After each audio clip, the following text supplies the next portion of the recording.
Welcome Under the Bridge with your host, Yeticast.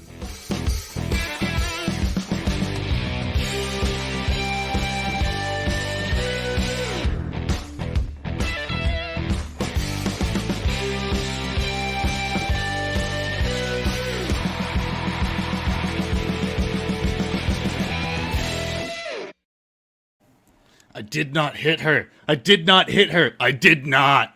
Oh, hi, chat. Thanks for dropping by. We're going to be diving into the room here shortly. First off, I just want to say that I've got a GoFundMe going for my 15-year-old computer because it's about to blow up on me. So if you want to chip in a couple bucks, I'd be immensely appreciative. And with that being said, let's just start bringing in some of the guests. So first up, we have Script Doctor coming in here. Hey, how's it going? It's going awesome. Thanks for having me on today for discussing this particular thing. Oh, yeah, I really wanted to get your take on this just because when I hear you go through scripts and, I don't know, almost the art behind filmmaking, you always have some great nuggets. And this one is just, I don't know, it's a delicacy that needs to be, it needs to be discussed. Okay, up next, we also have Gary from Culture Minefield. How you doing? I'm doing pretty good, buddy. I guess, our other guest and I are only here for our jokes while Doc is here for the meat and potatoes. Oh, don't sell yourself short. I know you've got more stuff than that. you know, your name threw me off because you usually put not Jerry. I'm like, I did this for Doomcock, so it was easier for him. Oh. Yeah, like I read your name, like, wait, did I get this wrong? Like, is my memory just screwing with me? And our next guest is Tom from Midnight's Edge. How are you doing, Tom? I'm not wearing any clothes. I just want to warn everybody to put their kids to bed early. I have no pants on. I've got no pants on. Well, it's minus 12 here, so I am layered to the nines. I don't care how cold it is. My nips are hard, and I'm ready to go. I want to see it. Yeah, but that's for very different reasons. Lisa, you're driving me apart. Just stick your feelings in your did not pocket. hit her. You just keep your comments in your pocket. Yeah. Oh. You know, with that being said, let's start jumping into this. And, you know, I've spent this morning, I started going through a whole bunch of notes. I watched a couple times, you know, just trying to get a feeling for how I wanted to organize this. And the more I watched and the more notes I had, the more I realized I don't know where to start. There is so many different nuggets that you could begin with. And You like that word, nuggets. yeah, you know, They're delicious. it can be for gold and for chicken. It's just all around perfect. I concur, Doctor. Okay, so I was going to ask you guys, how would you describe this film? We'll start with script. How would you personally describe it? It's an experience. Yeah, it's an geez, how do you go beyond that? It's just Right? words don't do as much of a service as you want to. In fact, you probably need a novel. I think it's technically a bad movie, right? But yet it's so entertaining. So that does that makes it- actually make it a bad movie, though? Oh, That's what I mean. It's so entertaining not to just watch. Yeah. You can't take your eyes away from it. It's like a car accident. I can't stop looking at it. There's so much blood. No, like if we need a baseline for a subjective and objectively bad film, this is it. Yeah, It it's is simultaneously technically a terrible both. film. Like It's terrible. if you're doing a scientific, like experiment and you need to go, okay, so objectively and subjectively, what's the best and worst film ever made as far as like, technical wise and story wise, blah, blah, blah. On one end of the spectrum, you have shit like, Citizen Kane and Back to the Future. And then you have The Room on the other. Oh, And Gary, you're right. Like it's gloriously It's terrible. wonderful to But watch. you can't stop looking at it. It's a train wreck. It is. It's Yeah. literally a train wreck in a sense that you can't stop watching it, and it does, like, I hate to use the word term literally when I'm talking figuratively. I know that, and there's somebody I'm sure I'm bothering by saying that, but I really meant it in this case because it is. The whole movie is a train wreck. Like, as it keeps going, you know how when you have a train wreck, the cars start to pile up, and it's just utter chaos. That's what this movie is. It's So many people involved want to leave, but can't. yeah, it starts to tear itself apart by the end of the film, just like the characters in the film. And there's always one awkward person who's just a little too aroused. Right. Well, and the thing is, and I keep saying, this is a baseline for not only that, but for, like, I do a show once in a while with Paulie over at Latino Cast, and we talk about bad movies. The show's called, I think, Movies to Lose Friends By or whatever. But one thing I consistently give him shit about is you gotta, like, come up with your rules. And one of those rules is, to me at least, when you talk about bad films that are good, they can't be shit like Sharktopus and Sharknado and Intentionally bad, yeah. They're ones that are actually trying to be bad, or Scary Movie or something like that. No, like, I'm talking about, like, and that's what The Room is. The Room is one of those movies where everybody making this movie went in with the intention of making a good movie, and you literally had the guy who made it think it was a masterpiece until he finally realized it's a joke.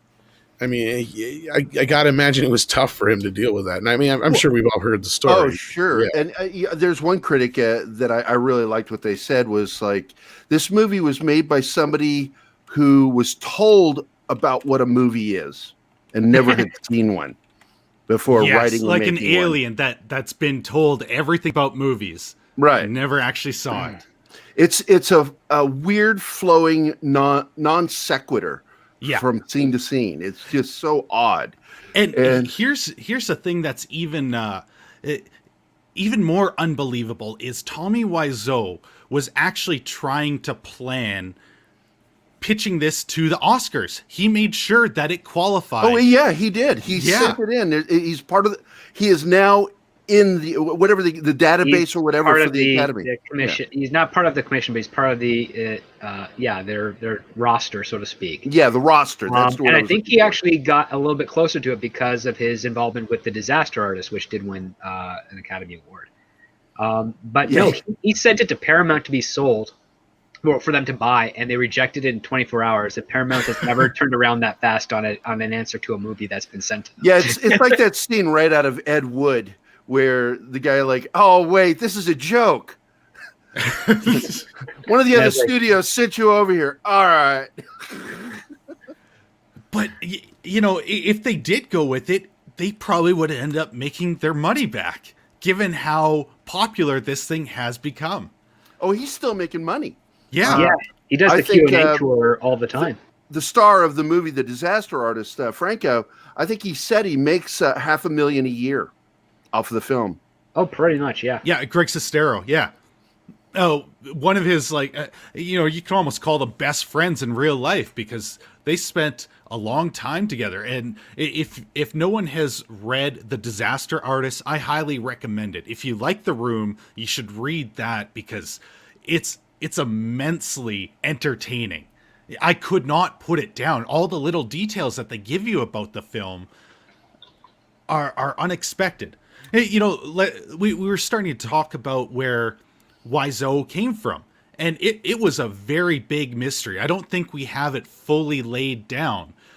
But because there are those because Doc was talking before the show, all I'd heard was that he was had come here from Poland.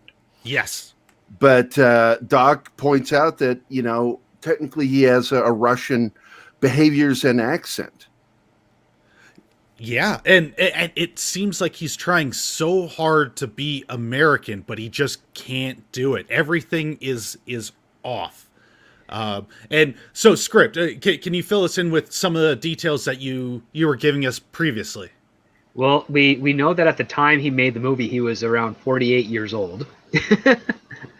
And yeah, like I was talking earlier, so I've worked on some interesting projects where I got to talk with and interview FBI and CIA agents with regards to like profiling and whatnot, just for like a little spy show that didn't really take off. And one of the things I learned is that like in Russia, when they hold flowers, they hold them down towards the ground, the petals towards the ground, and usually that's like for not get their hands wet because they're just freshly put out of water or what have you. But that's mostly done in Russia, and as you go further east into Europe, and then further west into Europe, and then out towards North America, that's less and less profound. Yeah, see, that's something I never knew about, the flower thing. That's a dead giveaway. Yeah, and I guarantee you there's probably like 1,000 YouTube videos that can go into it far more deeper. But yeah, like that's your obvious giveaways right there. It's like because I remember I watched this first in 2005. It won like the midnight showings, and yeah, it was one of the first things I noticed is like, why is he holding his flowers like that? And then it was like a few years later, I'm doing this interview about how do you find through like security camera if the person's a spy, and he's like, well, if he's from this country, he does this. And then one of the things that we went down the list was, holding the flowers to the ground. It's like, that's how we know he's not from Great Britain, France, most of Europe, definitely North America, because nobody does that. Like, that's not how it's done. But here's the thing: he won't admit to any one country, and we've heard Russia, we've heard France, we've heard Poland. He always says New Orleans, but we know that's not true. Maybe he's from Old Orleans, and it's just a town in the country we don't know of yet. It's more modern. But like his accent it sounds like a combination of various border accents on the Russian border, southern Russian border. Yeah, and that's at least what my ear picks up. That's where I put my money on if we were going to go that way. And the next mystery with him is, where did he get the money? Because this reportedly cost $6 million to make. $6 million of his own money that he personally funded. Yeah, and that's one guy suspects that one of the reasons why he's so secretive about his past is because of ties with European and Russian organized crime. That he had gotten some of his money that way. That was something I heard as well, but we can't find any real evidence of it. But it might explain where he gets this money. Have you guys ever read a Disaster Artist book? Yes. Yeah. Yeti has. Yeah. Yeah. I think they kind of give us in there where he got his money from. He's a sugar daddy or whatever. Or I mean, he's the recipient. He's got sugar mamas. Yeah. Right. Yeah, because they talked about that in another special I watched about him, that he had a very lucrative relationship with a very rich woman. And there was also a mention of an automobile accident where he may have made a lot of money off of that. And that might explain a couple things with him, too. But I think he's very shrewd in investments.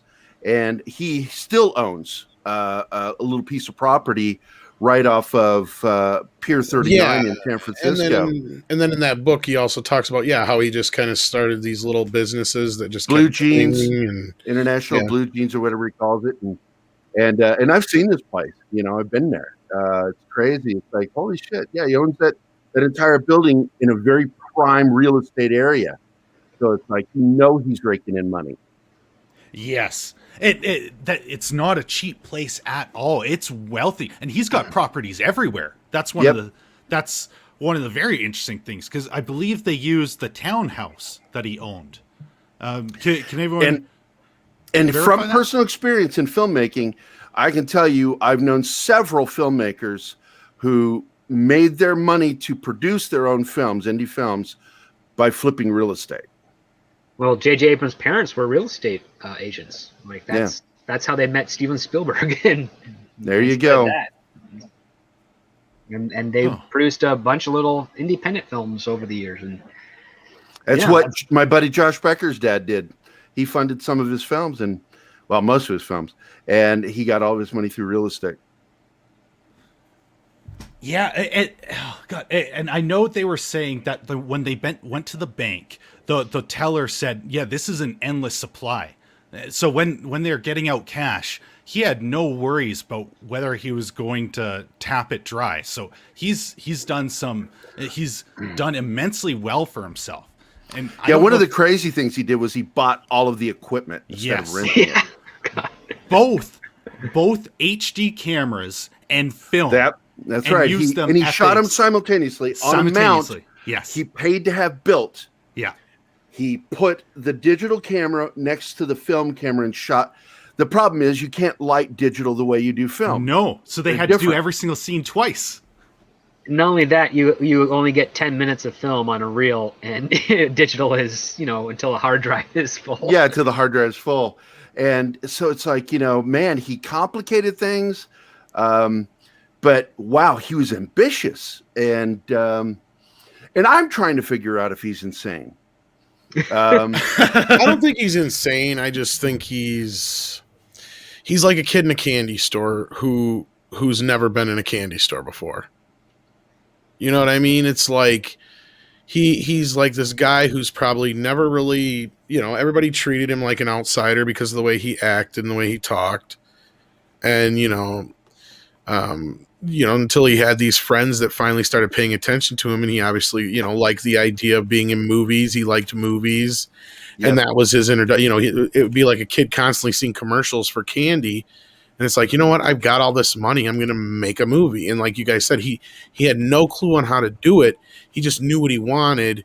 And it really was a exercise in somebody who has never actually had any experience in making films, making one, and also at the same time not listening to anybody give him any advice. Like, that's the other part, like totally rejecting any advice from those who actually have made films. Yeah, because it's like he would not listen to a lot of people that were trying to go, dude, you can't put that in the movie. Well, yeah, you had like the cinematographer and what's his face, Greg. Two cinematographers left. I remember. And everybody else trying to tell him, how to do. And basically, if it wasn't for Greg, I don't think the movie ever would have got made. Yep. Like, to be honest. Yeah, he was kind of a driving force to push him into it. Yeah. It wasn't even so much that. It was just like, that was part of it. I mean, he was his partner in crime to a point, but like, he could have walked away at any damn time. So like the reason I think the movie ever even got to the screen and even remotely looks like a movie, I think, is because of Greg, is my point. Like, even though it was almost at the, what's the word I'm looking for? Almost despite him in his way, like not really to spite him, but despite, the many efforts of Tommy's to basically railroad this entire thing from day one, not intentionally, but let's face it, it's meant to be the story, that he wrote was called The Disaster Artist for a reason. Yep. It's clearly a story about him being a babysitter to this crazy eclectic old guy who's got a lot of money and too much time. I think there comes a point, like when you're on the horse and it's bucking and you're no longer holding on to win, but holding on so you don't get kicked on the way down. And I think that's sort of what I think was going on with him. It was kind of like, I better stay on this ride. It's kind of like when you meet that weird guy you've never met at the bar before, and then you decide to just go hang out with him and get. I wonder what it's going to be like to kill another human being. Yeah, like, and then by the end, next thing you know, you're like you're knee deep in some shit you never thought you'd be in, and like I think that's Greg's life. I thought you were just being colorful. You really meant it. Yeah, I really and then it's one of those things where you can tell by the book. It's just really like, I know this guy's crazy and he's stressing me out, but I just got to see what happens next. Yeah, I gotta ride this to the end. And he got a book out of it. To the win, yeah. And he got a book out of it. So it probably got him more success than his actual acting career. Yeah, exactly. Well, that's what I'm saying. I mean, there was probably so many times where he's like, "Fuck this guy." And fuck this whole situation, and what the fuck am I doing here? Because he actually had gigs, during this whole thing, and he's in a Puppet Master movie and a couple other things that it wasn't like he wasn't working. And Greg's not a horrible actor; he's a good-looking guy. He's decent enough. He can make it as a television actor, probably no problem. But yeah, this found him new fame that he never probably could have dreamed of. Not even close. Sure. That there's apparently, even in the book, the crew was fired and rehired about 4 times. Yeah. Like they couldn't deal with them. So just think what Greg was going through. he found the guy so interesting that he had to just jump on for that ride. Yeah. But go ahead. No, it's just this is the kind of plot that you hear in those true crime shows Yeah. where a guy working with another dude murders him. They just found him on the movie set with a big old hole in his forehead. Well, apparently Yeah. he was tape recording conversations. So He Tommy always recorded Wiseau, conversations, yeah. Wow. I With the didn't very know tape that. recorder he used in the movie. yes, Well, and I think that's what kept Greg around, is that as mysterious and weird as the guy was, no bodies eventually showed up, and he didn't ask him to kill anybody. So like, you get to that point where it's like, okay, like this guy, I've gotten this deep, and he hasn't asked me to have some weird orgy yet, so I think we're okay. Yeah.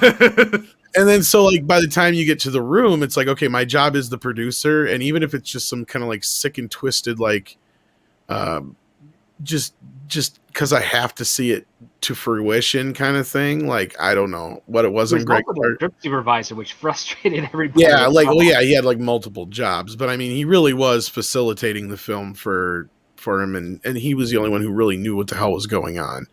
And I mean, if you read the book, it's pretty obvious that he was running everything.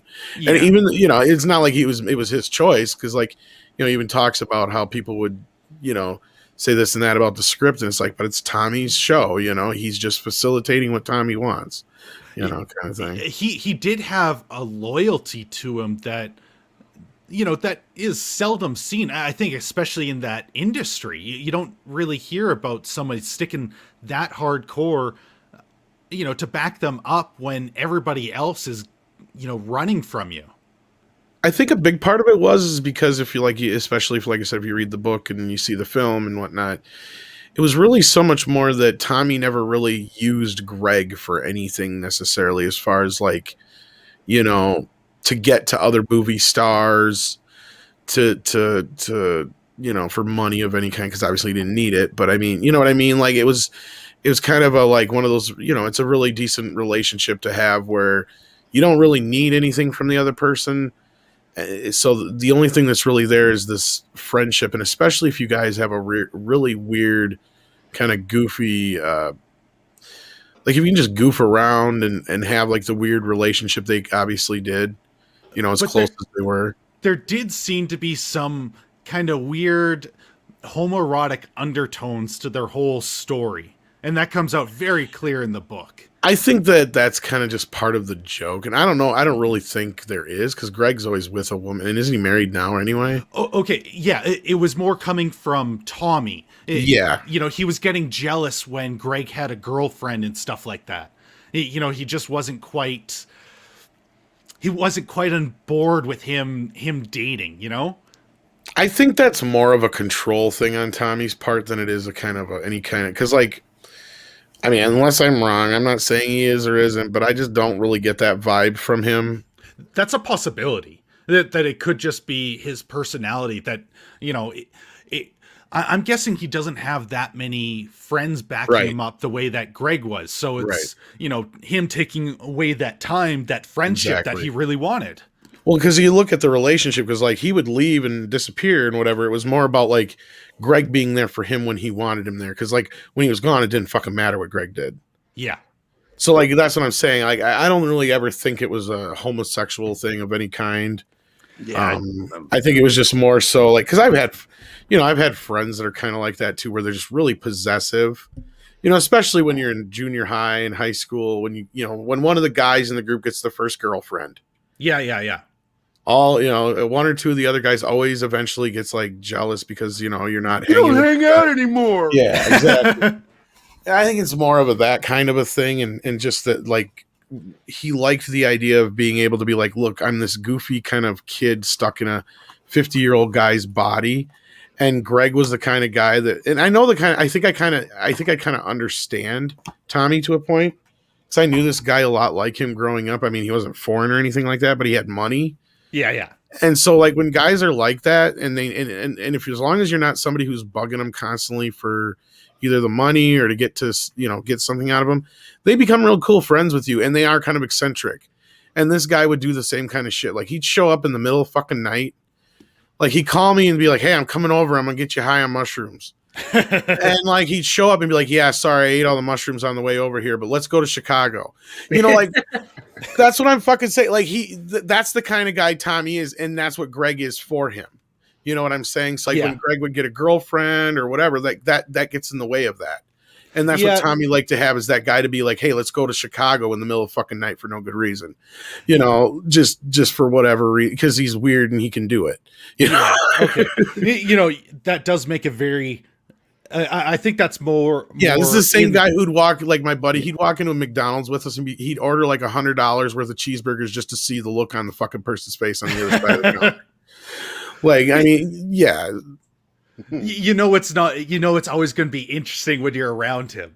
You know, exactly. Yeah, and I think that's what Greg's in it for. Is like, yeah, I'm just going to see what the fuck this guy's going to do next, and as long as he's not getting you thrown in jail, you know, then you're fine. Yeah, so that was probably played up more in the Disaster Artist movie, that aspect, to try and, I don't know, make it funnier. But I think I like your explanation of it better. That makes a bit more sense as, you know, as you're going through it. Yeah, and I mean, it really was like that, because I mean, and that's why I think I can relate to that relationship a little bit, because like he'd pop up just like at random times, like, and it's, you know, it'd always be something weird, or it'd be like just sitting there doing whatever, and then out of randomness he'd be like, "Well, let's go do this instead." Like, I can't afford that. He was, "Don't worry about it," you know, kind of shit like that, you know. And that's probably what Greg was to him, is just that buddy that was always there, and you know, just to be able to go do something. And that's really what my friend was. He had no siblings. You know, not very many close relatives. His mom died at birth, you know, so like that's where, you know, he got all the money from, to be honest with you. But like, you know, so like that's, you know, the big whole thing, like it was a whole, like, you know, he needed a friend. And I think that's kind of what the whole thing with Greg is with Tommy, is that he needed somebody to be there he could trust and wasn't just going to use him. Yes. And was looking to have just as good a time as he was. And probably wasn't asking too many questions. Because, you know, if he was going to be my friend, I guarantee I'm going to ask a ton of questions. No, and where are you from? I think that's a big part. So who did you kill to get all this money? And I think that's what he's portraying in the book too. If you really kind of read between the lines, is like he didn't ask, and eventually Tommy just told him things, or he would just notice things, or it was just things would just kind of come together. And I really feel like that's pretty much the kind of guy. Like he's like a sugar baby, or whatever you call him, where he got all this money from these women, and, you know, maybe had a little bit of money from that accident that got him started down his road. Plus he also had his businesses that did well. But that's kind of debatable, because then like, you can kind of get into, you know, the whole idea that he still has warehouses full of shit too. So who knows? Yeah, all that, and he always sells underwear too. He'll send you, you know, his special made underwear if you buy the DVD. Yeah, you know what's sad? Distribution. I hate saying this, is I actually had to cancel an order through him because he took too goddamn long to get it. Really? Yeah, I was like, fuck this, because his movie was out of stock on Amazon, so I was like, all right, well, I found the website that it was actually there, and I ordered it, and it came with like, I don't know, like a sweatshirt and something else. I'm like, all right, cool, whatever. It was like 6-7 months had gone by, and I'm like, all right, dude ain't fucking sending my shit. Oh, so I had to go do a PayPal claim to get my money back. So, but I've heard that he actually does the shit himself. So, well, yeah, because I don't think he trusts anyone enough to let them do that. Yeah. So he'd probably pick one day a week whenever he felt like it. Because I don't think he has a set schedule. He's just like, oh, today I'll do some business stuff. Probably, yeah. It's like the other time, oh, you know, I'm going to go to Europe, and here, let's start going to movie theaters and putting this on today. You know, nothing's done in advance. It could very well been in that it was during the time he was filming Best Fiends too, or whatever. So now, did anyone actually see that one? I haven't yet, but I think now that both parts are out, that I think that's what I was waiting for. Oh, I didn't know it was going out in 2 parts. Yeah, it was a 2-part deal, as far as I know. Okay, at least he's still working, man. He's still working. Oh, yeah. I don't think I could stomach watching anything else of his. I really don't think I could. I have trouble making it through any bad film. I'm a notorious pause and stop kind of person. when watching bad films or TV shows. Oh, okay. So now that I think we covered lots about Tommy's details and the things that really made him interesting, why don't we go into a little bit of this glorious movie that he put together? In the first 5 minutes, there's a sex scene, and it is one that you will never forget. I don't know, It's but not even the weirdest part, because the weirdest part, well, one of the weirdest parts is that the introduction to Mark, where he's in his car on a cordless landline phone, pretending it to be a cell phone. It's just a cordless phone. No one will notice. Yeah. Is that the one? Is that the one where Lisa is calling Mark and he just responds, "Oh, hi, I'm busy. What's going on?" It's the first. No, he calls the house and she answers, and I think she says, "Hey, babe," and he's just in the car and she's like, "I want to see you." He's like, "No, I got so I'm busy thing." But you can see like on the bottom the little the metal clips to connect the charger to, and it's like, that's not a cell phone, that's a cordless phone that they just put in a car. There was a lot of things like that too. There was picture frames with just forks everywhere, so every single time people go to the theaters, they chuck forks and spoons at the screen whenever they show up.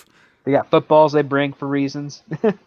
Oh, well, the yeah. football thing, I guess, was actually explained in the book. The same thing with the pictures and stuff. It's because he wouldn't put pictures in it. He'd just buy frames from the store, and they just had whatever pictures in them or whatever. You just leave them in there, yeah. You just leave them in there. But oh my god, watching that sex scene, I feel bad for the actress Lisa because he was like going to town on her belly button. Yeah, it's like he doesn't know how to do. Yeah. He doesn't know how to as he would say, I do not know how to sex. I'm just like, what the fuck is he doing on her belly button? Watching that whole thing, because I watched it, and I would like to hear where everybody saw it the first time. I saw it thanks to Adult Swim back in 2009 when on Tim and Eric they just aired it one night over and over and over again. Good goddamn question. Where did I? And I watched it 4 times. I think that night. God. And I'm like, is this bad porn or just bad movie making? I know. What is this? It's the tone shifts. It goes into this. Oh, okay. I think one of the worst parts when you actually look into what happened behind the scenes. So Lisa did not want to do any other sex scenes after this one because Tommy made it as awkward as humanly possible. Well, there was and he also said something really like shitty to her or something or other too. Yeah, I think he was pimples. It was back pimples and stuff. Like, can't you cover that where this is Hollywood production, you can't have that stuff. Yeah. And so in the second sex scene with Tommy, they actually use unused footage from the first one in order to put it all together because she wouldn't do it a second time with him. Yeah, I think they shot. Was she creeped out by him or what? Oh, she also wouldn't have a close. Okay, so Tommy would not put a closed set. Everybody there was watching her. Yeah, everybody was there. So that might answer your question, Jerry. What'd you call me? Oh no! So you got to break it down, motherfucker. The story goes that they shot between like 5 and 7 minutes of this love scene, and it was the most awkward 5 to 7 minutes of everybody there except for maybe Tommy. And she's just like, "Yeah, I'm not doing that ever again. Not with him." I think the only thing they were able to do is the so-called love scene between her and Mark. Like the two that they did, that she was fine with. She had a little bit more control there. But yeah, Tommy was like, you hear the stories like how the editor's wife saw him cutting that and then his freaked butt. out at his butt because she said it was the most disgusting butt she'd ever seen. Her words were, it was horrifying. And he insisted on it too. Insisted on keeping it, yeah. Yeah, and he made sure that he was working out hardcore in order to have that scene. Well, he didn't work out on his legs or ass. No. And they had to have the shot. He insisted on every single thing. When he got up, he's like, "You make sure you get this piece of ass in there." Yeah. Got to get my glutes in there. Oh God! And that song, it's so I believe it's the same song that plays in every single one of the sex scenes. It is. Then there's the start of that first sex scene when the Denny kid like strolls upstairs. He's like, I just want to watch. And you're like, oh, that is so creepy. Thank you for bringing that up, Denny. Oh, what? I still don't know how to figure out this guy. Is that supposed to be a child? Is it an adult? Is it a slow adult? Like, what is going on with him? I've often wondered in the original draft, there was supposed to be a vampire. If it was actually that character that was supposed to fly off suddenly during a fight scene. Because it was so bizarre. Yeah, his... when he comes up... Oh, is Johnny here? No. Okay, well, tell him I said hey, and then walks away. Like, that's it. That's his only purpose. It's so casual and awkward. It's like, it's that total non sequitur weird shit. You know, there's just a severe lack of cohesion within the story. Yeah, he walks up. He walks up after they say, we're going up to our bedroom because I just bought this dress. And he spends 1 second like, oh, I'll join them. And then jumps into bed with this couple. He takes off his shoes before he does it, too. Because when he's walking didn't notice that. He's got his shoes in his hand. Oh, my God. I didn't notice. There is so much in this movie that you pick up on each new time watching. Yeah, it's pretty horrid. Oh my God, I did not know it could get worse. Like there's like the weird rose petal stuff, all of that. Like he's making better love to the rose than he is to the woman. And on top of that, like I will say it's kind of interesting that Tommy Wiseau doesn't actually really do much touching of Lisa in that. Yeah, those like were shoulders and then just arms on either side of her and just kind of leaving her alone, so to speak, and then just grinding against her belly button and sternum. Yeah, he had a weird thing with roses, and I think he ended up spending more time with that dress at the end of the movie than he did touching her. Like that weird scene at the very end before he kills himself where he starts rubbing his junk. Oh God, yeah, that's good. And he ripped the dress in half. Yeah. Hey guys, before we move on, Tom's going to be leaving us here soon. Tom, you got anything else you want to add to it? Like, where did you see it the first time? Well, that's what I was trying to remember because it's been a while. And I think if I remember right, it was back when I was doing some of my earlier YouTube stuff as far as my non-music or animation. And my former partner and I we would used to find like bad movies. I can't remember how we stumbled upon it, but we stumbled upon it somehow. Maybe from somebody's list or something. And yeah, just got sucked down the rabbit hole of the room. So, like, because it came out in 2005, but I didn't see it that far. I think I want to say I've seen it like 4 or 5 years ago now, maybe. For some reason, 2014 sticks out in my head, so maybe it was even more than that. So yeah, it could have been at least 2014 the first time I saw it. But yeah, it's just been one of those movies that, you know, people just keep rediscovering and people talk about, and it's like, oh yeah, I know that movie. Was it all the way back in 2003? I thought it was 2005. No, Okay. it was 2003, but it had a long theatrical run because Tommy would take it to various theaters. Yeah. Well, in Los Angeles, it played for 2 weeks. He paid for that. He lost money on it. Yeah. I think the box office was $1,000 or something. It was so low.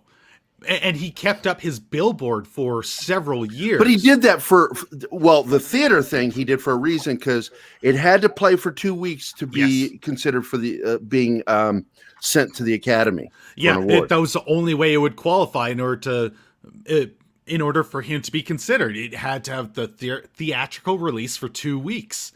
And because he really thought he had this gem that people were going to, well, I guess talk about forever, that was going to win awards. Right there. And he's not right. He's not wrong.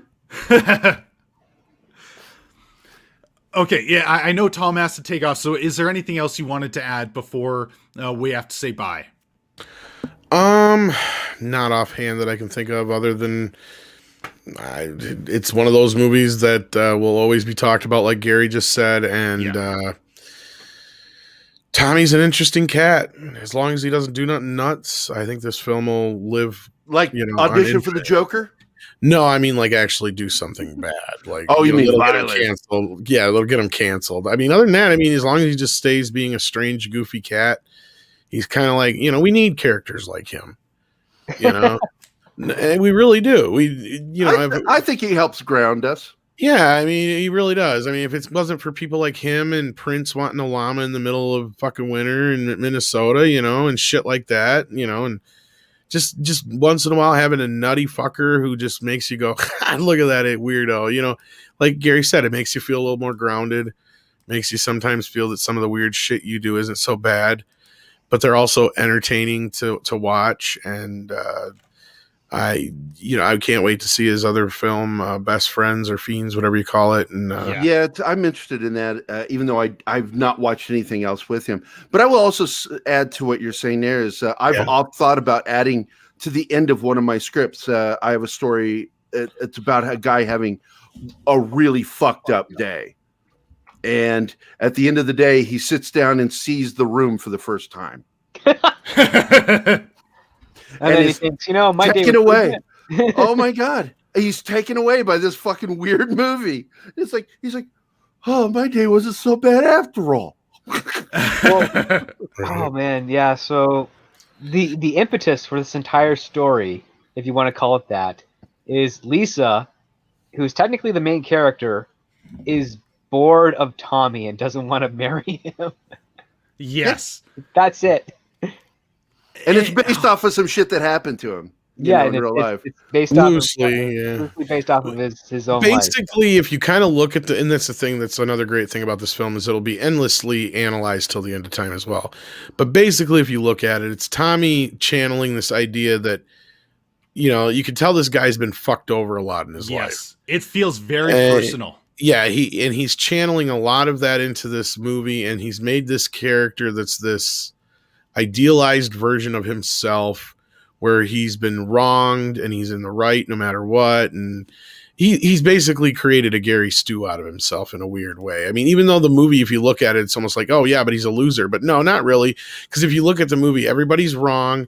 He's in the right. Everybody fucks him over. Everybody talks about him when he's not around. Yeah. And then the whole thing with him killing himself at the end, that's not him, giving up. That's him getting revenge on everybody else. Yeah. So this is literally almost like I was saying before, it was like, so if you think of Tommy as somebody with like and I hate to say this because I don't think he has anything mentally wrong with him. I just think he's just like tangentially stuck as a 13-year-old for the rest of his life. So he's got like this mentality of a 13-year-old, I guess is the best way I'm trying to put it. And he also is like emotionally stunted as a 13-year-old as well. So to him, doing something like that is I love that. It's sort of like, he sort of thinks like a 13-year-old who he does. Also emotionally stunted. Well, if you think about it, I'm not trying to put the guy down or say he has any know. mental issues or anything like that. He's just perpetually a kid. And I don't mean that in a sense that he's, lackadaisy, like la la la, I just want to live in la. No, I don't think he emotionally knows how to deal with this shit. The guy's been through some shit. He's faced a lot of weird shit he's never been able to really deal with. And I think you kind of get that from Greg's story as well. And because of all that, he is emotionally stunted in a lot of ways. So again, I think this movie was like a piece of therapy for him. And I'm sure his other film is too, just the same. And that's probably what he'll do. He's the best of these guys, though, if you really stop to think about it, because who's that other guy who keeps putting himself in movies, but they're really shitty? And Neil Breen, yeah. Like that guy's a fucking bozo. Tommy's the real deal. You know what I mean? Like this guy, he's the real deal. Neil Breen knows exactly what he's doing. Tommy doesn't.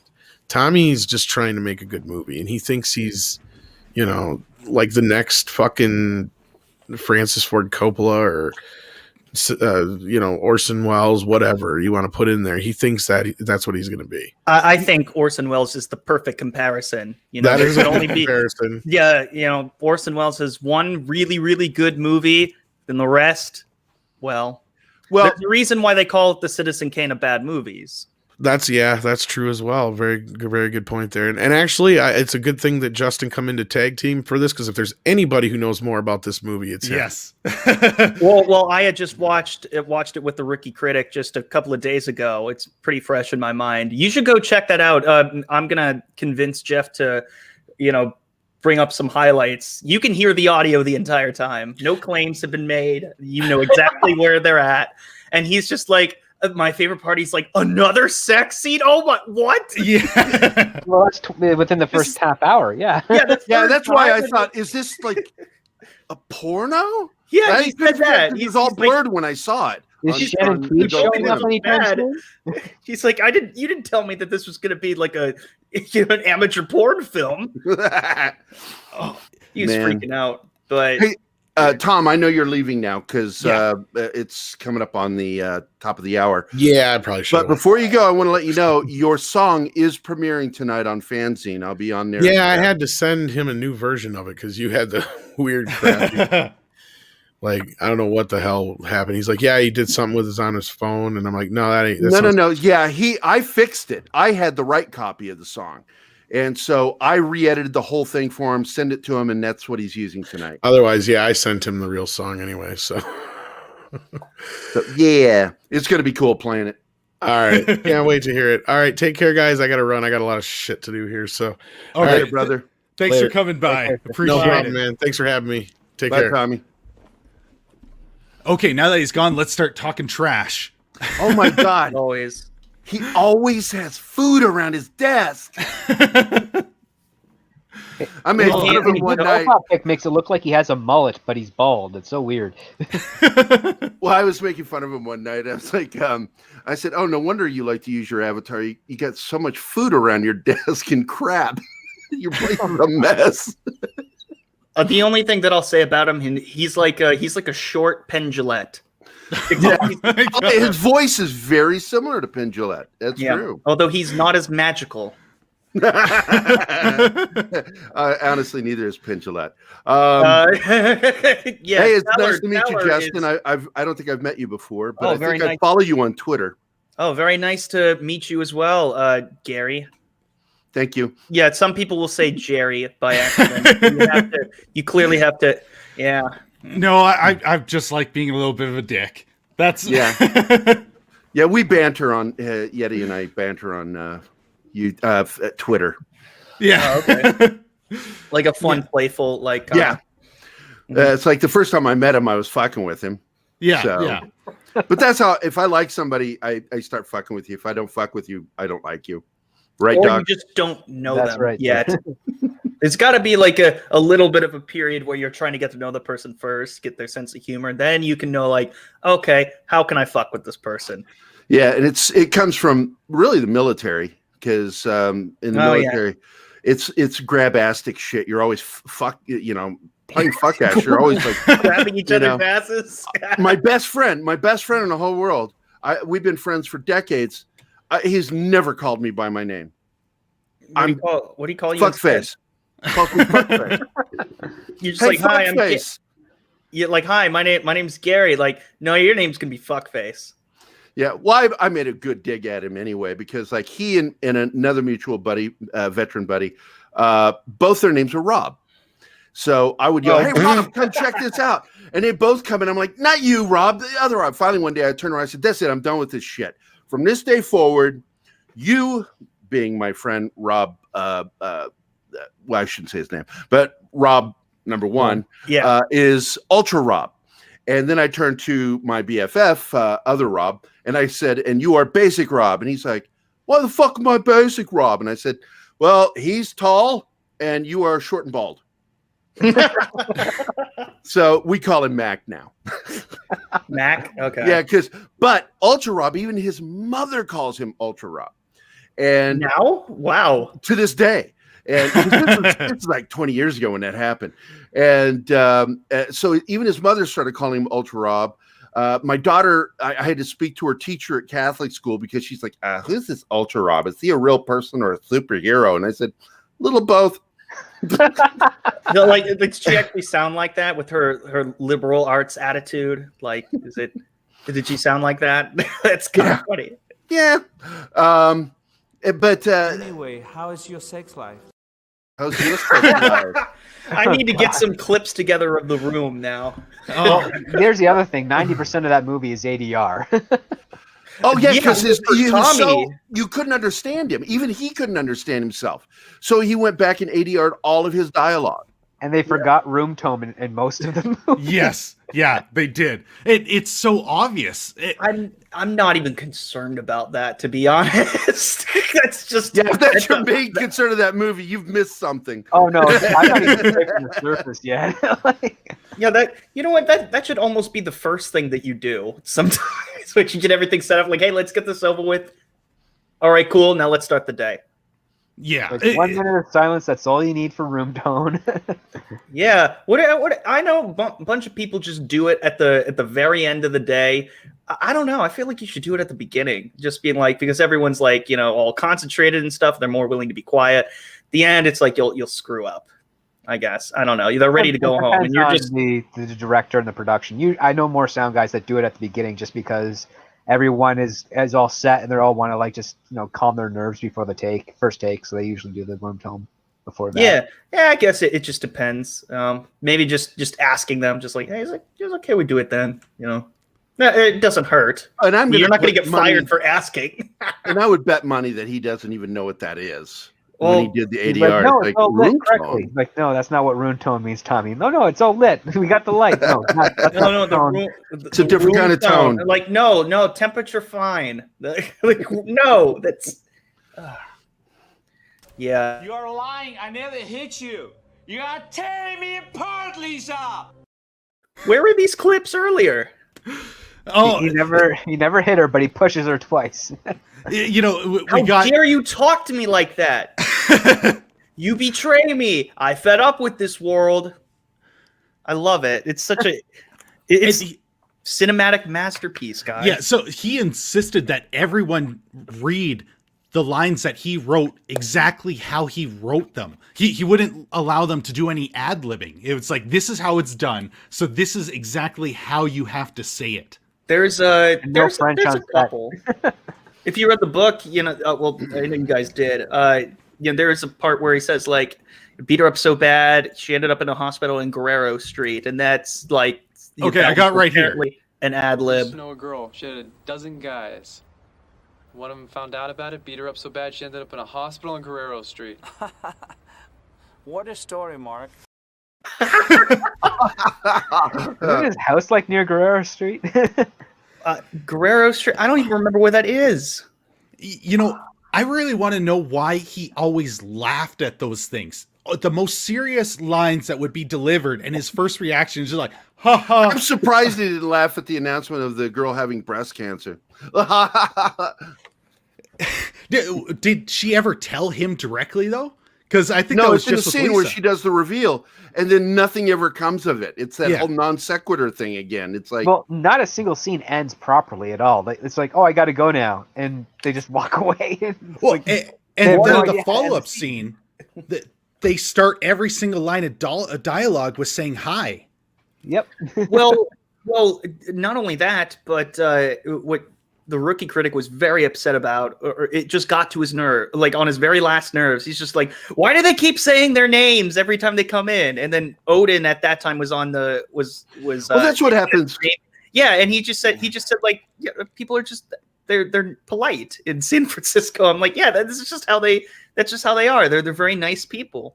Not That's only just- that, I'm pretty sure we would have forgotten their names if we didn't hear them multiple times. Well, yeah, like also you remember their names, don't you? All these other movies, you say it once, you like, oh wait, what was their name again? It'd be nice for a reminder every now and then, instead of just referring to them as Tom Cruise. Like, I still don't know what his character's name is in Mission Impossible. I have no idea. I just see Tom Cruise. That's it. It's kind of sad. I forget his character. I can't think of it. I do know it. I don't remember it right now. I don't remember any of his characters' names except for Maverick. That's about it. And then whoever he played in The Outsiders, I don't even remember that one. No, I don't remember Oh. that one either. But I remember it's Ethan Hunt for Mission Impossible. Ethan Hunt, that's it. Is yeah, it? that's it. Oh, well, okay. Oh, okay. So script doctor, what can you tell us about how the way that he broke down his script? I have it. Sure you I do. have it right here. It's He signed. would sell them. Yeah, he sold those scripts at his meet and greets. Yeah. Yeah. This is what happens when you have Makes somebody notes, write. like starting and ending towards a certain part. Like he makes a few different notes. It's a very. Do you have a copy as well, Script Doctor? No, I did not want to get a copy of that at the time. Like I've only seen the movie once when they in had the to theater, but Tommy was not there, so I didn't get a chance to get any of It's the just funny to me because he wrote this script with English as his second language, and it's a language he's clearly not mastered.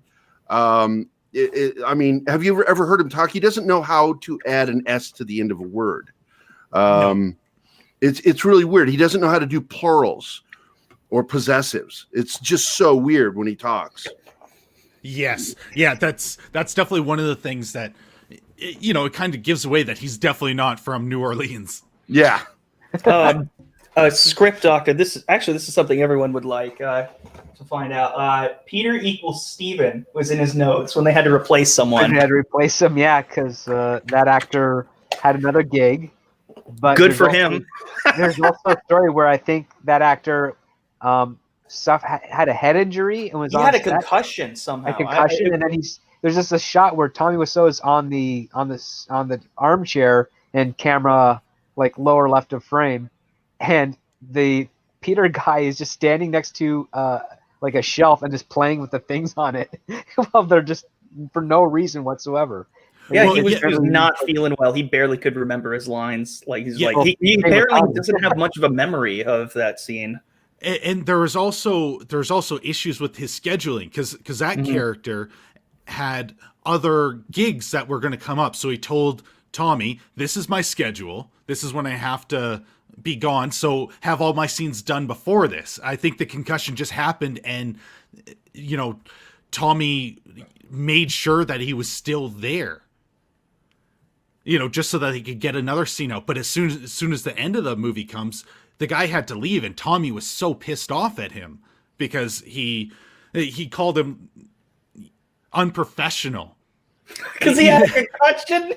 That was so professional of him to say his schedule in advance. Tommy showed up 5 hours late to the first day of his set. That was Yes. set. Yeah. And he gets the call. At least everyone got paid, I think. Well, he wouldn't buy water.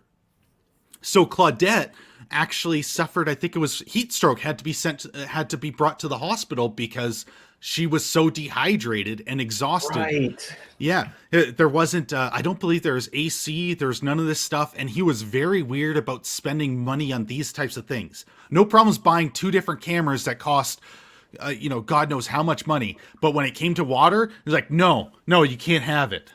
Well, he wouldn't even replace one of the actors' boots on set for them being like damaged because it was a reshoot. And on top of that, he spent more money rebuilding a rooftop and an alleyway that was only used for one scene. Yeah, right. That was crazy. He could have like just literally turned around, opened up the main door, shot there, which they ended up doing I think later, and where they're all rented tucks that are like 2 sizes too big for every actor in them.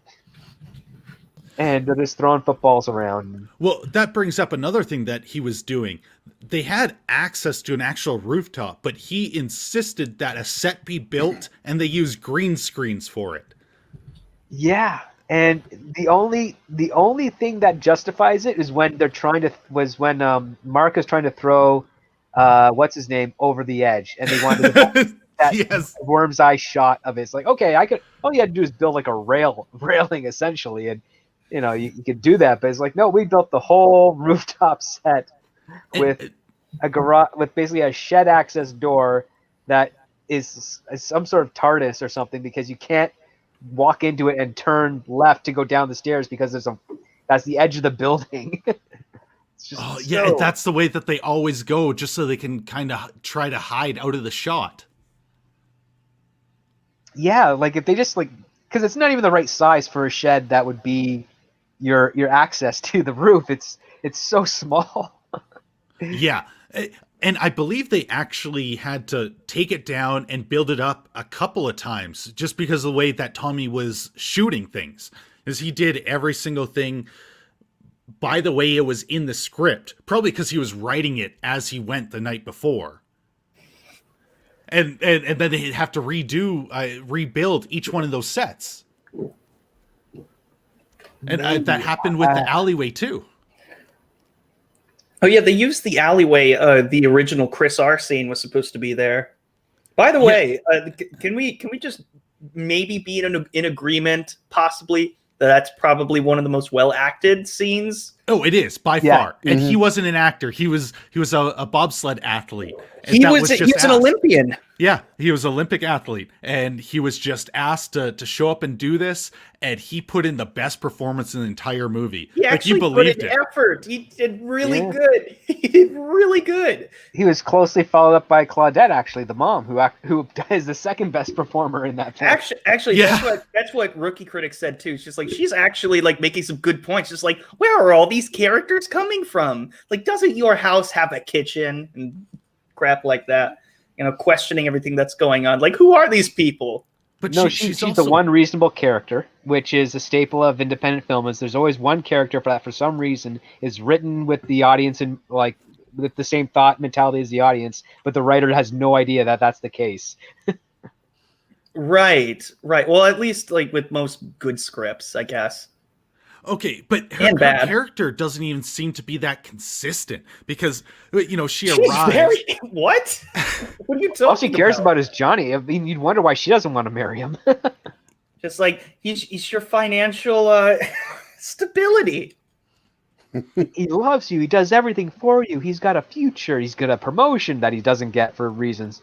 And I definitely have cancer. I definitely have breast cancer. And my brother wants to take my house, and then this other lady wants to buy a house, and Tommy says it's a complicated matter, and like it's weird conversations, but it's only when she's like berating Denny that you're like, oh my god, there's a character here. Yeah, trying to be reasonable. Well, her character is set up too that, you know, she's so jaded from the past relationships. Like, I didn't actually love your father when we first got married. He was just there to support me. Yeah, that's what love really is. Well, how about the fact that like Tommy and Mark take Chris R out of the scene, and then they come back like 2 minutes later, and it's like, well, what's going on? Like, did you just let him go? Like, he can take him to the police station in that time.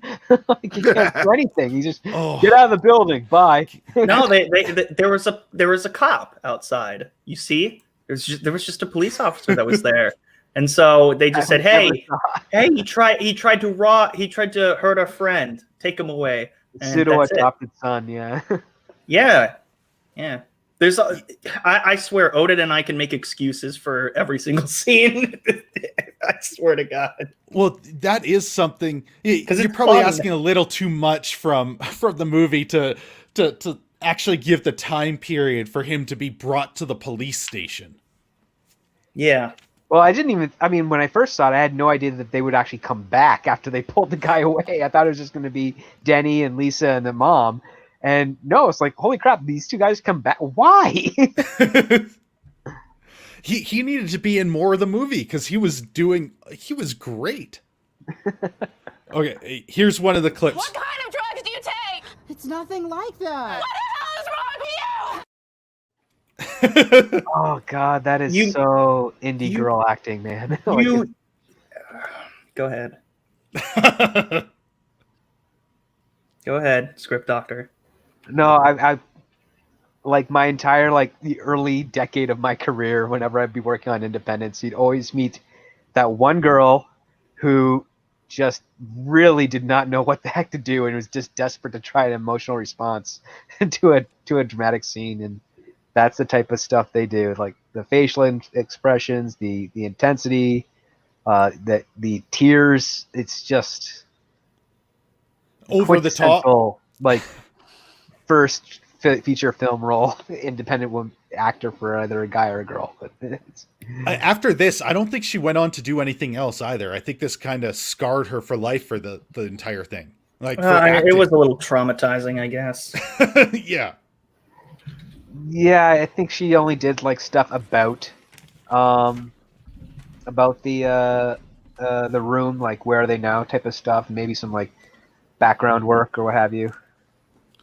Apparently, wait, how old is Greg Sestero? This is another fun fact. Denny was 25 years old, the actor. He was like one of the older ones there, wasn't he? Yeah, he was. He's about and he's going to be. Well, let me see. He's only like 5 years younger than Greg Sestero. See, that I find surprising. But why would they get such an old actor to play Denny? Have you seen his face? He looks young. He does. Wait, no, that's Philip. That's Philip Haldeman, right? Yeah. He plays Denny. Yeah, he's only a year older than Greg. Oh, a year older. Oh, sorry. Yeah. He's a year older than Greg. But he looks 10 years younger. Yeah. Oh my goodness. Well, he's also a short guy. That helps too. He's like 5'5". Yeah, that definitely helps. Oh, okay. So before we go any further, we have to talk about this scene. Hi. Can I help you? Yeah, can I have a dozen red roses, please? Oh, hi, Johnny. I didn't know it was you. Where's the rest of it? I wanted to see the rest. Well, I clipped them up so that nothing could get claimed. So I've got the rest here. It was just I wanted to make sure. Seconds. Yeah. Okay. Here's Just the wait rest. for that teaser or like that button of that scene, eh? Here you go. That's me. How much is it? It'll be $18. Here you go. Keep the change. Hi, doggy. You're my favorite customer. Thanks a lot. Bye. Oh, there is so much going on in that single scene. It's the best scene of the movie. When you're in the theater, have you ever seen a screening of The Room? No, not live. I've just I haven't been blessed with that experience. Gary, have you? No. Script Doctor? I have, but this is before they started doing all the cult film stuff. Oh, yeah, like the Rocky Horror Picture Show, because I've been to those. During that scene, everyone in the theater just is like, shh, be quiet, and then just let it play. And then at the very end, everyone just claps. Just like this is a brilliant scene. I can't even it is the best movie going experience I have ever had. It's so much fun. You notice so much more. Like I drove from LA to San Diego just to see it at a midnight showing. That was a hell of a drive back. But like a 4-hour trip though? Like is there? It was worth it. It was so worth it. Okay, so why do you guys think this scene resonates with so many people so well? Oh, someone else go first. It's simple. It has a beginning, middle, and end, so it's one of the few scenes that has that. We know the goal. He's going in there to get flowers for his girlfriend. He leaves a tip, so he shows that he's a benevolent character. And the improvisation about cute dog, that was hi doggy. Hi doggy. Oh, hi doggy. Why is the dog this little? Is it like dog, a pit bull? you're my favorite. It's like a 90-year-old dog. It's ancient. He's just sitting on the counter. Yeah. It's so well Why behaved is he too. sitting on the counter? Who For the cares? pets. It's the shop owner's dog, probably. It's like you're my favorite customer. Or COVID. There's a lot of things like oh hi Johnny, I didn't know it was you. Really, you didn't know it was him? I mean, look at him. Like how is he? Like it's like the dialogue is so rushed, but it's also kind of mixed up at the same time. It's the shortest scene in the film. There's also that. Yeah, it's short, sweet, to the point, and it's just the way that everything is said. If you play those like clips back to back, it's just you're just like how did it become this much of a mess? Well, but like everything is rapid fire there. Yeah, it's like he comes in, he has to. The shopkeeper doesn't recognize him after saying hi to him. Play it one more time, dude. Okay, play both of them one more time. Here's the begin. Can I help you? Yeah, can I have a dozen red roses, please? Oh, hi, Johnny. I didn't know it was you. He's looking right at him. looking She's right at looking him. right at his face. And Well, just yeah, like, Oh, I didn't know it was sunglasses. you. Yeah, you had to It's take like- off the sunglasses to reveal it. Oh, hi, Johnny. I didn't know it was you. Oh, hey, Yeticast. I didn't know it was you. It's My also kind script, of Doc. shot and framed like a Jackie Chan film. Oh, it is. It is. But every single person always has to introduce themselves. They always have to start with hi because, you know, they can never show something going on in the middle of the scene. Oh no, there's no such thing as entering late in the room. no, not at all. It Everything picks up starts right at the beginning. It seems like a really terrible community theater play sometimes. But you could actually do a play of The Room. You really could. It was Oh, written well- as a play originally. Wasn't it? Yeah. Okay, Yeah. that might be giving a little too much credit to being written because I'm not sure it was fully done because nobody saw the full script while filming. No, I mean like the entire idea or the premise of the room was originally to be a stage play, and then Tommy decided to make it into a movie and then write it for film. However, loosely that phrase was I just said because I don't know. Well, the original script was really bad, but the shooting script that I have, you know, it's a lot more like it looks like a real script, like it is a real script, but it's just yeah. How much do you want to bet that was paid for to have that written afterwards? That's not his original Oh, one. to structure it? Yeah. I don't know. I don't care. Because I know in the original It's a one, transcript, yeah. someone was supposed to be a vampire. I think Mark's character. Yeah, I talked about that earlier. It's like there was a character in the middle of a fight was supposed to reveal themselves and fly off. No, I think Johnny's it's supposed to be a flying off vampire. in a car. Was it Johnny? Yes, Johnny's supposed to be the vampire. And he's supposed to have taken off in his car, like flown. His car was supposed to fly. Like Back to the Future. Yeah. That's the plot twist. Oh, I guess. I Man, really wish it I ended guess like I picked that. a bad day to quit like snorting shit, Sniffing and glue. smoking dope or eating mushrooms or sniffing glue. What is it? The 60s? Jesus Christ. Who sniffs glue today? Only the cool kids, obviously. Only the cool kids. What was the one that's? Never mind. Okay. Quaaludes. That was it. Okay, That was the what 70s. happened with these tuxes? Oh, the bad fitting? Yeah. Oh, that's 'Cause easy. That's easy. They're going to a wedding. Whose Except there wedding? was no wedding shown. Nobody Who got cares? married Yeah, yet. they're not- just it's not suddenly important. they're just suddenly in these tuxes, and it's just so The wedding isn't non-sequitur. important. It's the bonding that these gentlemen have playing with the football. That's The what's wedding's nobody 3 months mentions. away. Nobody mentions it, and they forced Greg Sestero to shave, ended up costing him a job, getting as some mountain man in Malcolm in the Middle because Tommy that insisted he was shaved for it. the movie. That wasn't for no. That didn't happen in real life. That was for the movie. No, like Tommy made him do it in the It movie, did cost but in him a real job. life, It didn't cost him a job Yeah. on Malcolm in the Middle. because he had that full blown beard. No, that was in the movie. That wasn't in the book. Are you sure? Yes, it cost him a job. It didn't cost him, Malcolm. Okay. They wanted a Bryan Cranston cameo for fun, and it did make sense, and it did have it did put more emphasis on it. For the movie, that's one of the fabrications Okay. or slight fabrications. Then maybe my memory is a little flawed there. Yeah, that was just in the movie. That wasn't in the book whatsoever. I tried to find it in the book. I'm like, no, I would have seen it. I would have been like, what the fuck?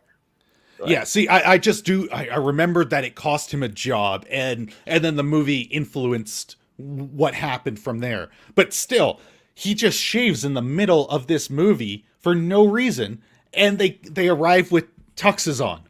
Because he's going to a wedding, so he has to shave for the occasion. But decide we to don't play know whose football wedding it in an is. alley first? Yeah, why not? Why not? Haven't you ever lived in San Francisco? That's what they do. Oh, clearly. Yeah, it's building their friendship. It's establishing that this movie is about friendship, it's about love, it's about betrayal, about all American guy, all the fun stuff. And I don't know if I feel like I'm an apologist for this movie. I know. You really are coming off as an apologist for this movie. You know what? I think Odin would as well, and you know what? We have no shame in it. It's just one of those fun movies. Well, it's immensely quotable, like that cheap. Oh, that's another one that Rookie Critic got pissed off about. He's like, "What? Why are they doing this?" I'm like, "It's just something that friends do. They tease each other." Yeah. When has your friend ever done it that way? I don't know. Friends do weird things with each other.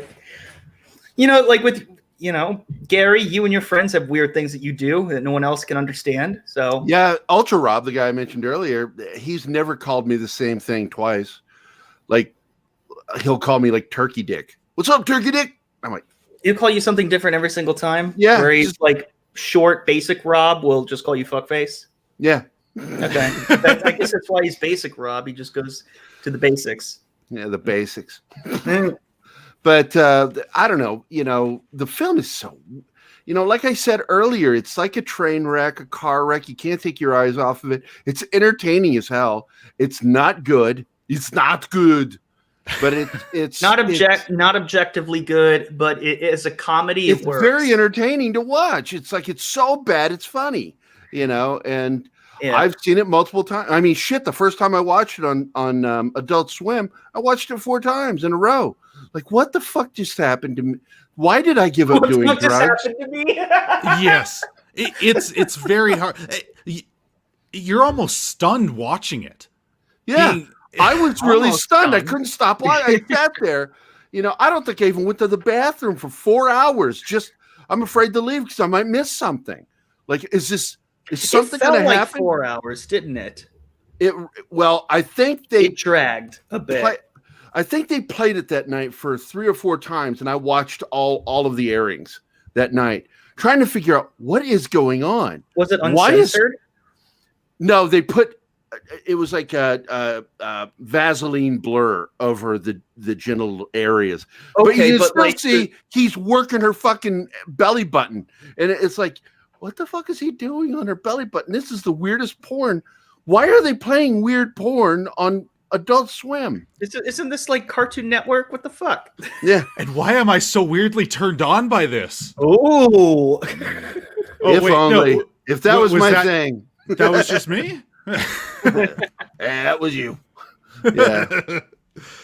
But that movie was just I've never stopped talking about it. When I found out there was this subculture around it, yeah, I started like just consuming every video I could watch about yes, it. I have done that too. I've gone down that rabbit hole. Yeah, it's like, and oddly, I was never interested in watching the movie with Franco. Because, have you seen it yet at all? No.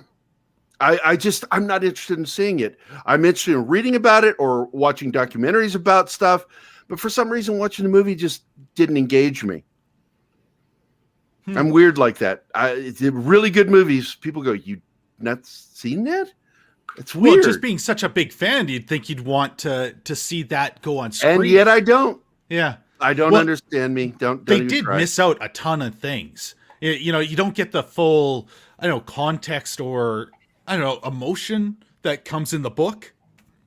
Yeah, like in the book, there's like real friendship there. There's a little bit, yes. Because this is very much Greg's story. Like, don't just because James Franco gets top billing, he's the director. Yeah. Why wouldn't he? It's really about Greg and his experience. He was the co-author of the book. Who played him in the movie? Dave Franco. Yeah. Dave did a really good job.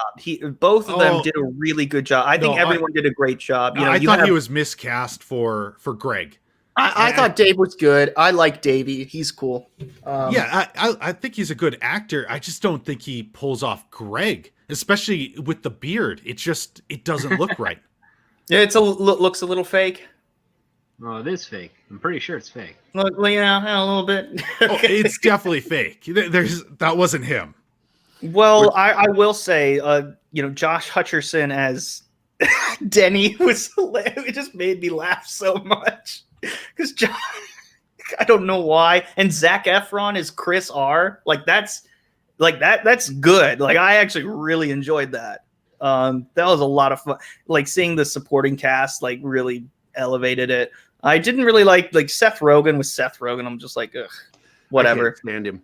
He's probably the weakest part of the movie, to be honest, because he didn't even bother to do research on the guy. Oh. He just How do you not research this thing? No, I mean he didn't talk with him. He didn't ask him any questions. He was just like, I'm gonna do it this way. I'm like, okay, whatever. You're just gonna be. Well, he does what he does in every film. He plays a version of himself. And that's not fun. I would like to see him be a real person. For once, be someone else. He's not a real person. He's a stoner from BC who got very lucky on Freaks and Geeks. Yeah, and I mean, at least Jonah Hill can be a different person. When you lose a person in body weight over the years, yeah, of course you're going to be a different person. Well, skinny Jonah was a fun time for all of us, especially him. But I don't know. I don't think it matters weight as much as he's able to play different characters and while having a similar kind of sense of humor.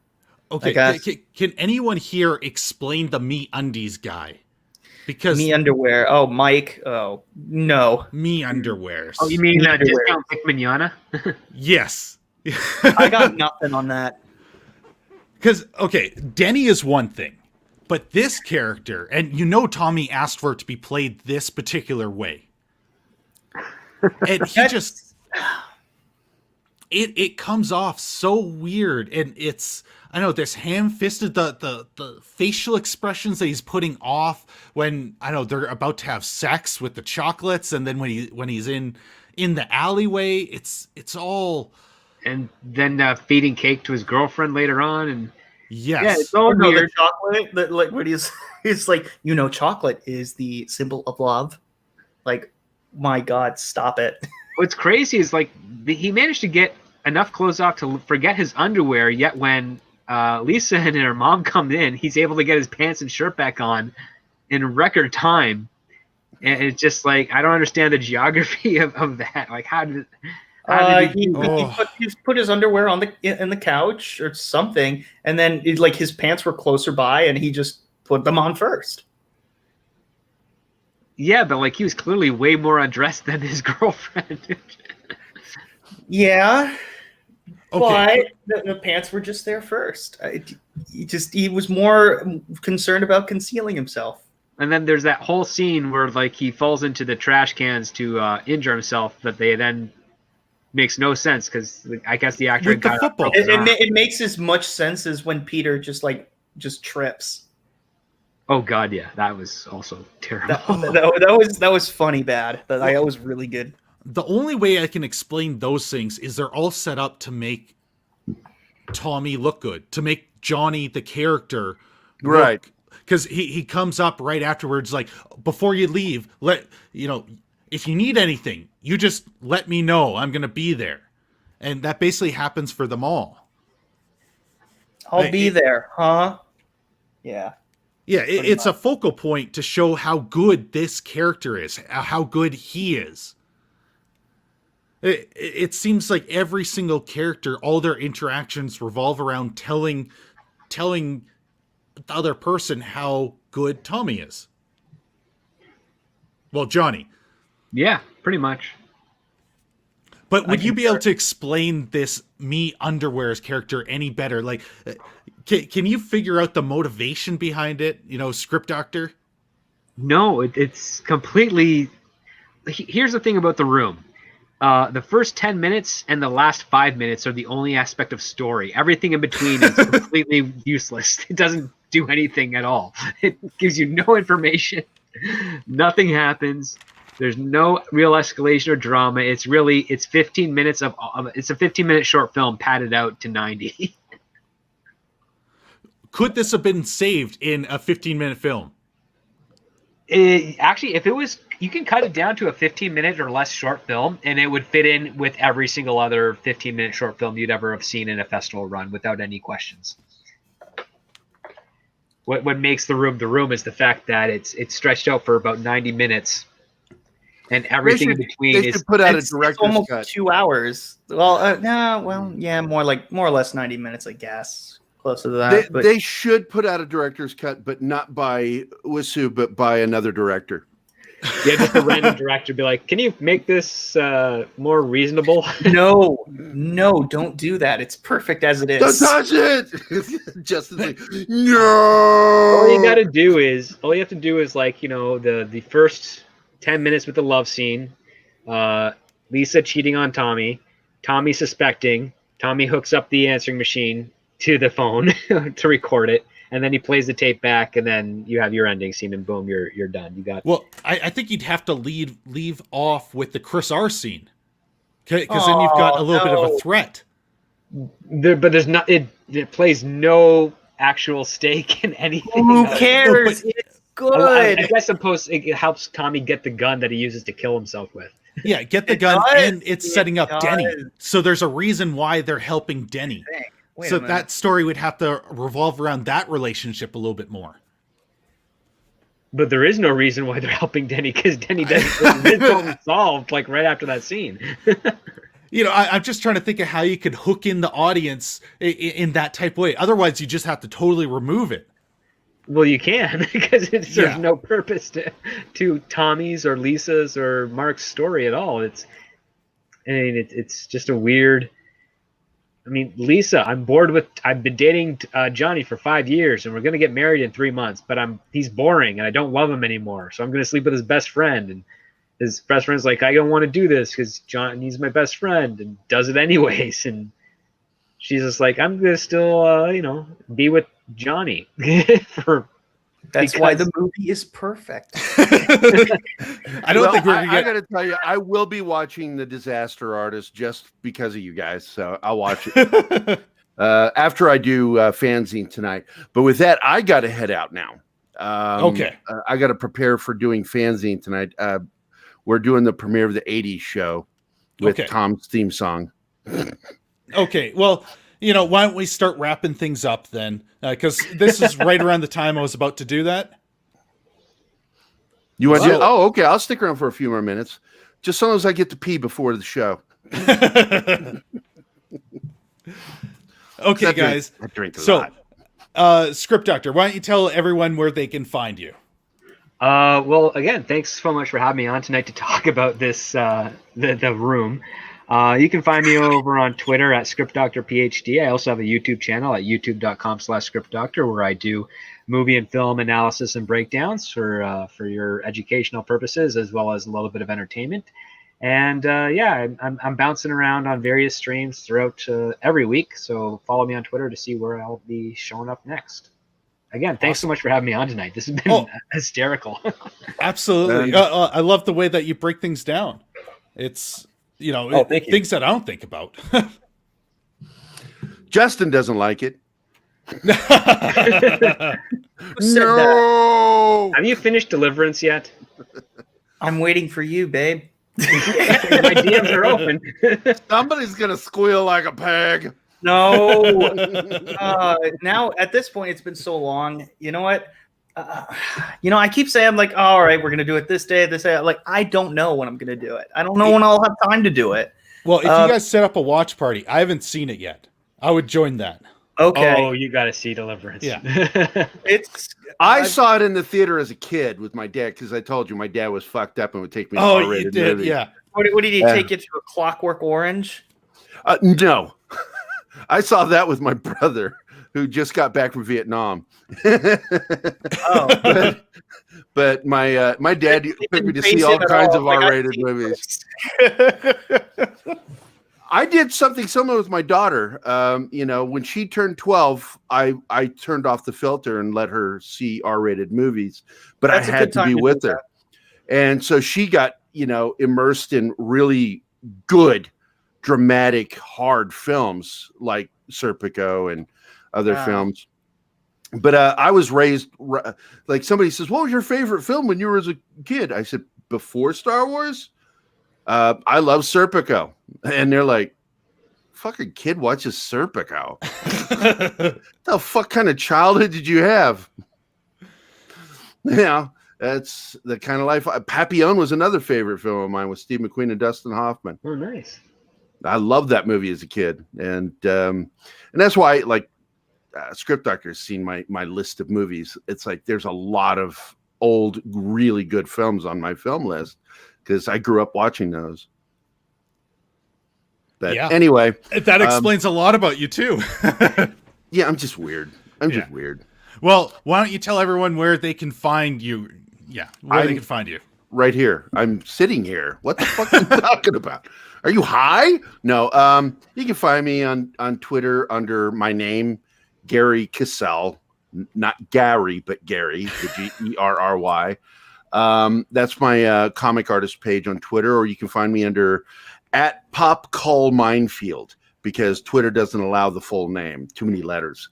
So it's Culture Minefield on Twitter, and then of course all over Facebook. I'm always on Facebook. I'm an old guy, so Facebook is safe to me. I love safety. Yeah, I've got everyone's links. I'll add yours too, Justin. Yeah, I in the put it on there. Yeah, I put it in the. Yeah. Oh yes, please do. Yeah. Make sure that you go subscribe to these guys because they are amazing. They put out great content. I think I'm already subscribed to Justin, but I know I follow him on Twitter. You do not.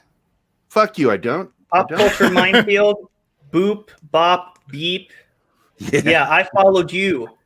You do not follow me. Liar! Okay, and so with that, how do I know your face then? Tell them where they can find you, Justin. I'm everywhere. Because I've seen you all over, and I can't believe I haven't followed you yet. So I just followed you. I appreciate that. Thank you for joining the proper. Oh, you've got the gay rainbow. So nice. That's so. Oh cute. Well, yeah. I mean, it's just a little part of me. It's whatever. But hey, it's not me. I'm gay on Tuesdays. Hey, you know what? Stop by. After 4. Yeah. If you're okay being a fabulous part of him. I'm gay for. I'm gay. I said it earlier. I'm gay for Yeticast. Yeah, you did. Hey, you know what? It doesn't hurt to have a backup plan. I'm Justin Proper. Check me out on This Week in Bullshit tomorrow at 7 p.m. Eastern and every single Thursday. And by Script Doctor's request, as long as Christy is also available and perhaps Tom as well. I'm going to have to get a little group together and we're going to have to finish this bad boy and watch him squeal like a pig. Oh, God. I am not looking forward to it. I was just like, no. It is a really good movie. Yeah, it is a really good movie. The fact that you know what? I watched a terrible Christmas movie for 25 days straight every single day in December. So you know what? I deserve some. What movie? Which movies? You watched a bunch of them. I thought you said you watched one. One each day. Oh, one each day. Okay. Yeah, a lot of them. Avoid Jingle All the Way too. You can actually. There's a cable. Did you? I met him. I had dinner with him one night. With who? And, Dolph Lundgren. Oh no! Dolph isn't he in Jingle All the Way too? No, that's Larry the freaking Cable Guy. But I want to hear about Dolph Lundgren. You might be thinking Jingle All the Way too. What the fuck are you? No. What? No, Larry the Cable Guy is in Jingle All the Way too. Yeah. Oh, okay. No. There's another one. Shit. Yeah, here's my review. Kindergarten Cop. Kindergarten Cop 2 is what he's in. That's what I got jarred in my head. Kindergarten Cop 2. There we go. But Dolph was. Yeah, we were sitting at dinner and he was dating my best friend's sister. And, oh, really? And so I'm sitting there and I'm like, because I'm part of the family, so I'm sitting there and my buddy Jim Woodward, who's a producer on our show, is like, don't bring up He-Man. Don't do it. Don't embarrass Annie. I went, okay. So he starts going on about method acting. And I brought up, I said, were you studying method acting when you played Adam? I didn't say the movie. I just asked. And all of a sudden, somebody kicked me really hard under the table. It was like, what did he say? He just laughed. He thought it was funny because I'm funny. Well, yeah, well, a lot of, you know what's funny is that all these stupid ass assistants are like, they're like so sensitive. It's really them that are just like, we want to protect this guy's fragile ego. But really, if you just mention in casual conversation, they're cool about it. Dolph was actually, he's a dick. In real life, he was a dick to Annie, my best friend's sister. But he was very polite, very knowledgeable. Shit, that was an interesting conversation. I think he has 4 different masters in he's biology, really chemistry, fucking high IQ. And so it was an interesting conversation because at one point we were talking about carbon chains, and he knew he knew what the fuck we were talking about, and it's like, okay, I just really geeked out in a weird way. I like Dolph Lundgren. Am I still straight? Not for tonight. Not tonight, my friend.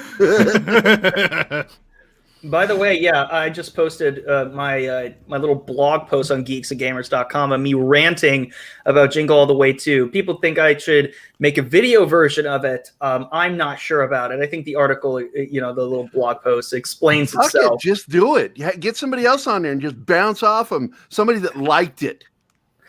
No one likes it. Somebody on IMDb, I looked at the reviews. Somebody on the reviews said they want their free Redbox trial refund or whatever the fuck. Like, it was so bad.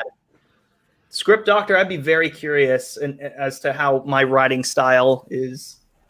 You get SL all the time. Never mind.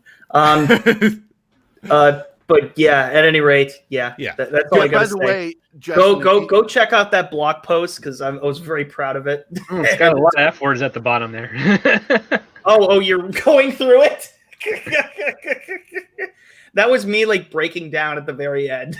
Yeah, I can tell. I was just like, what? I hated the atrocious acting. I hated the stupidity of the characters. I hated how it violated the true meaning of Christmas. I hated the audacity of the writer for believing this had any sort of entertainment value. I hated how this movie melted away all of the remaining drops of Christmas spirit I had left from my childhood. I hate everything. In other words, F this movie, F the writing, F the acting, F the director, F the lighting department, F Larry the Cable Guy, F WWE, F everyone that made this movie possible.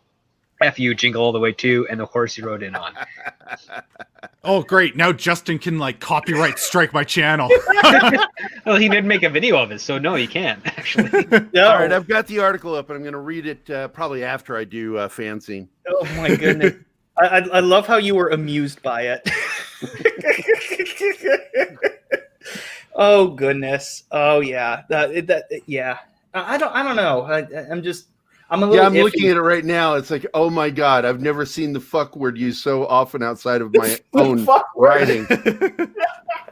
Oh, well, that's just the very end. It starts out calm and everything, and it's just it's a real review. And then towards the end, it's just like, all right, fuck this. It's a mental breakdown. It's just it's great. I don't know how to translate that. Some things are just not translatable on film. Sometimes you just have to, some things are better on paper. You know what I mean? Well, I think I could sum up the way you felt.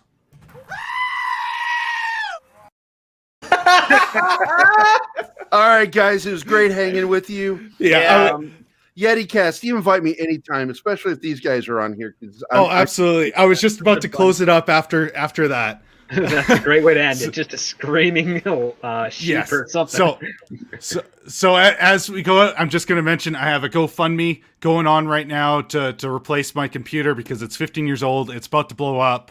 And thanks for everyone for coming by. I really appreciate it. And I had a great time talking. Ditto. Good night, guys. Thanks for having me, man. This is